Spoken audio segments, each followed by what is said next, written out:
નમસ્કાર વિદ્યાર્થી મિત્રો, સ્વાગત છે તમારું આજના વિડીયોમાં। અને આજે આપણે આ વિડીયોમાં રેગ્યુલેટિંગ એક્ટ 1773 પર આધારિત એમસીક્યુ જોવાના છે, માટે વિડીયોને અંત સુધી જરૂર જોજો।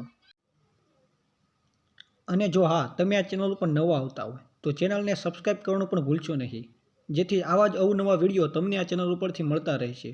તો ચાલો હવે શરૂ કરીએ વિડીયોને।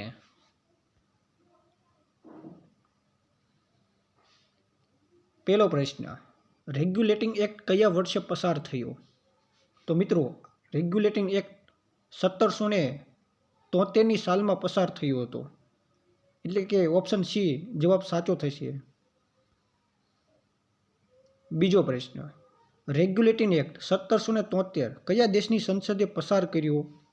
તો બ્રિટન દેશની સંસદે પસાર કર્યો હતો। ત્રીજો પ્રશ્ન, રેગ્યુલેટિંગ એક્ટ 1773નો મુખ્ય હેતુ શું હતો? તો મિત્રો, ઈસ્ટ ઇન્ડિયા કંપની પર નિયંત્રણ લાવવું આ કાયદાનો મુખ્ય હેતુ હતો। ચોથો પ્રશ્ન, રેગ્યુલેટિંગ એક્ટ 1773 મુજબ પ્રથમ ગવર્નર જનરલ કોણ બન્યા? તો મિત્રો, આ પ્રશ્નનો જવાબ વોરન હેસ્ટિંગ્સ એટલે કે ઓપ્શન બી આવશે। આગળ પાંચમો પ્રશ્ન, ગવર્નર જનરલનું મુખ્ય મથક ક્યાં નક્કી કરવામાં આવ્યું? તો કોલકાતામાં નક્કી કરવામાં આવ્યું હતું। છઠ્ઠો પ્રશ્ન, રેગ્યુલેટિંગ એક્ટ 1773 મુજબ ગવર્નર જનરલની કાઉન્સિલમાં કેટલા સભ્યો હતા?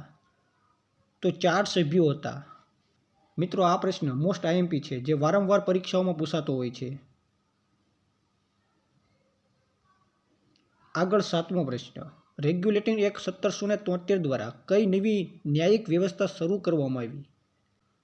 તો મિત્રો, આ કાયદા દ્વારા કલકત્તામાં સુપ્રીમ કોર્ટની સ્થાપના કરવામાં આવી હતી।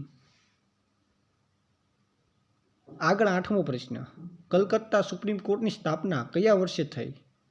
તો કલકત્તામાં સુપ્રીમ કોર્ટની સ્થાપના 1774ની સાલમાં થઈ હતી।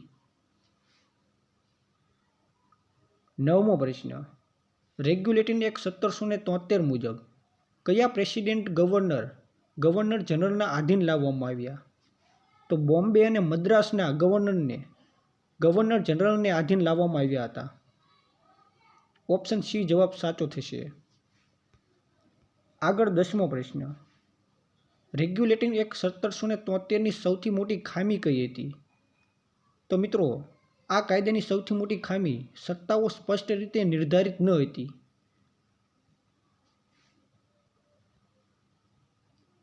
અગિયારમો પ્રશ્ન, રેગ્યુલેટિંગ એક્ટ 1773 બાદ કયા એક્ટ દ્વારા સુધારા કરવામાં આવ્યા? તો એક્ટ ઓફ સેટલમેન્ટ 1781 દ્વારા આ કાયદામાં સુધારો કરવામાં આવ્યો હતો। અને છેલ્લે 12મો પ્રશ્ન, રેગ્યુલેટિંગ એક્ટ 1773 કોના શાસનકાળ દરમિયાન લાગુ થયો?